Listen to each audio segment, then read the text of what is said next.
Hey guys, আজকে যদি নিজের মা থাকতো, শত অসুস্থতার মাঝেও এসে দাঁড়িয়ে বলতো আমি তোমার পাশে আছি, তোমার কষ্ট হচ্ছে, তোমাকে রান্না করতে হবে না।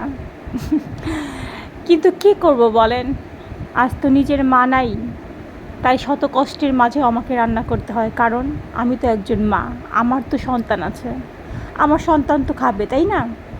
তো যাই হোক, আজকে আমি কিন্তু খাসির মাংস দিয়ে বিরিয়ানি রান্না করছি। আর খাসির মাংস দিয়ে বিরিয়ানিটা আমার বাসার সবার ফেভারিট খাবার। তো যাই হোক, একটু একটু শেয়ার করলাম আপনাদের সাথে, কারণ আমার কিন্তু খুবই পছন্দের একটা খাবার।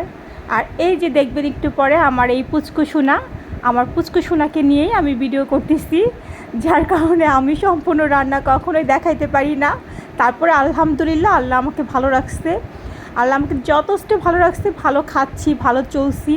হয়তো বা এগুলো অনেকে সহ্য হয় না, তবে আলহামদুলিল্লাহ, আল্লাহ আমার জন্য যা করে সব মঙ্গলের জন্যই করে। কারো বদনজর জানিয়ে আমার কপালে কখনো না লাগে।